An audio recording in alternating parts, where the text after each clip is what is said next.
Hi guys, I am Muchakwa and I am back with Maths XYZ, and in this lesson we will be doing a new chapter in analytical geometry. So we will focus on the things that you need to know in analytical geometry so that you can be able to approach all the questions which are concerning analytical geometry. Alright, the first thing that we will look at is the line of AB, line AB, of which we will first look on how to find the distance between point AB.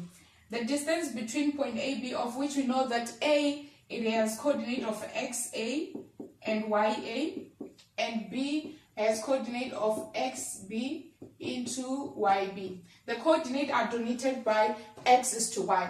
Then to find the distance between those 2 points, what you have to do, the formula to find distance AB is denoted by a square root of x2 minus x1 squared plus y2 minus y1. So it doesn't matter on which point you start with. You can name this one as your point 1 and this one as your point 2, or you can still name this one as your point 1 and this one as your point 2. Oh, sorry guys, this is also squared. It's x2 minus x1 squared plus y2 minus y1 squared. And you can also start with y2 minus 1, y1 plus x2 minus x1. It doesn't really matter on how you put those two in the brackets. However, what you always have to understand is that the two have a square and this one is also squared. Then this very same equation, we can still write it as distance of AB squared this time is equals to removing the square root because we have squared the distance of AB. Then it will be x2 minus x1 squared plus y2 minus y1 squared. You see, if you are trying to avoid the square root, what you have to do is to square the answer, which is distance of AB squared. It's equals to x2 minus x1 squared plus y2 minus y1 squared. This is when you are finding the distance between point A and point B in a straight line.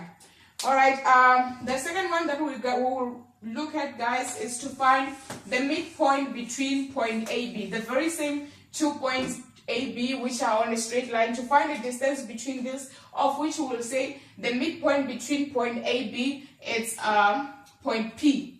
All right, of which point P has coordinate of XP is to YP. Remember, the coordinates are denoted by X is to Y.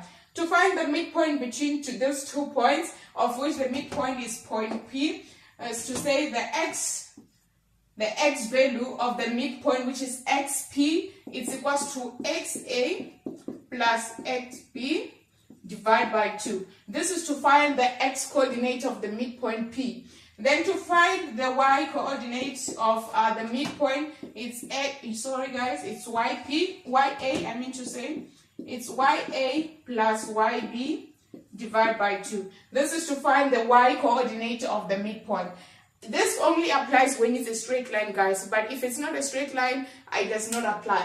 Then, guys, another thing that we should look into is to find the gradient between point AB, the gradient between point AB. To find the gradient between point AB, of which is denoted by, it has a sign of M, which stands for gradient of AB, it's equals to YB minus YA divided by XB minus XA.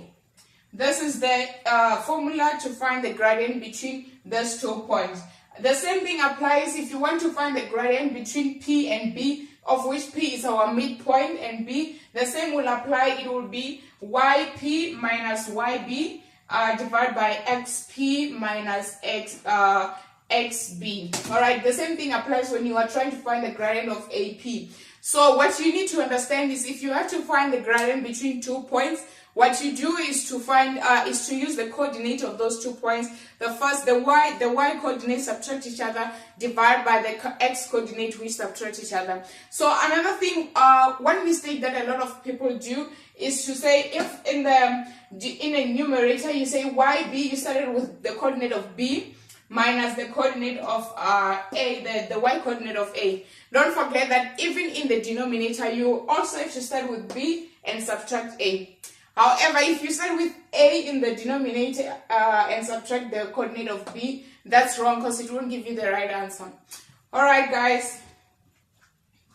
Another one, what we have to do is to find the equation of a straight line between a and b. The equation of a straight line is denoted by y is equals to mx plus c.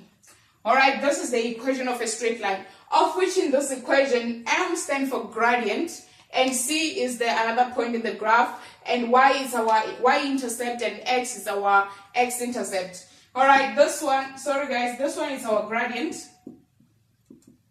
which is m in the equation of a straight line. So another way of writing an equation of straight line is to say y minus y1 is equals to m into x minus x1. All right, this is when you are using a 1 point in the graph so that you can find the equation of a graph. Those two are the same, it's just that they are written in a different way, in different formats. All right, guys, this was to find a gradient. This was to find, I've shown you how to find the gradient, to find the midpoint, and also to find the distance between point A, B. So what we need to do again is to find, to understand the properties of perpendicular lines and also to understand properties of parallel lines when you are dealing with analytical geometry. All right, first starting with parallel lines. These two are parallel lines. Line AB is parallel to line CD. All right, so with these two lines which are parallel to each other, the properties of these lines are that the gradient of those two lines, they are equal. They must be equals if the lines are parallel. So the gradient between point AB must be equals to the gradient between point point CD. That means that those two lines are parallel to each other. If the gradients are not equal, then those two lines are not parallel to each other. All right, so another thing that we must also do is to understand the properties of perpendicular lines when we are dealing with analytical geometry. All right, perpendicular lines, they are lines which have an angle of 90 degrees between them. So this is line AB, and the perpendicular one is line CD. All right, the gradient of these two lines, when you multiply them, the product of these two lines, the gradient of the product of these two lines, they must give you a -1.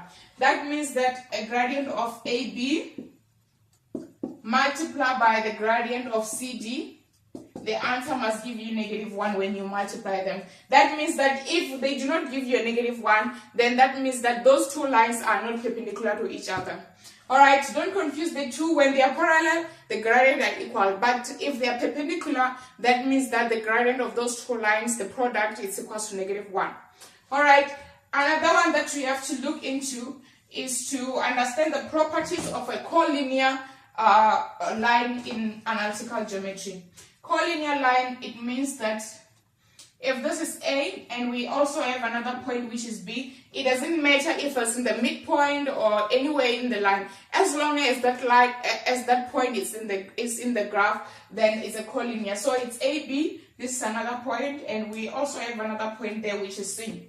All right, so the collinear line, that means that the gradient between these 2 points must be equal to the gradient between these 2 points, and it must also be equal to the gradient between AC. That means that the gradient in this line, those points, the gradient between 2 points in that line, they must be equal to each other. That means that the gradient of AB is equals to the gradient of BC, and it's also equal to the gradient of AC and of AC as well. All right, that means that the gradient between those 2 points must be equal to the gradient between these 2 points, and must also be equal to the gradient between these 2 points. Then that means that those points are collinear to each other. So if you were to be asked if the points are collinear, what you have to do is to find the gradient between them, and if they are equal, then that means that the points are collinear. All right.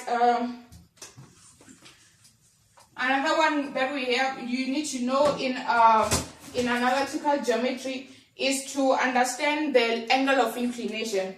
All right, the angle of inclination, which is denoted by angle theta. All right, guys, let me just use another marker. for this line. This is our cartesian plane, and the gradient of the angle of inclination, which is denoted by angle theta, is right there. All right, then the gradient of this line, it means that it's equal to the tangent of the angle. So the gradient, which is m, is equal to the tan of theta. All right, guys, this one is the gradient of this line, and it's equal to the tangent of the line of inclination. Then if our theta is less than 90 degrees, then that means that that angle is an accurate angle. And if our theta is greater than 90 degrees, then that angle of inclination is an obtuse angle. All right, guys, that's all that you need to understand in analytical geometry. In the next lesson, we will be dealing with questions on analytical geometry and see how we can apply all this that we have done today in answering the questions. All right, I hope you enjoyed this lesson, and if you have anything to say or if you have any question, please just drop it in a comment note and we'll have a follow-up on it. All right, thank you.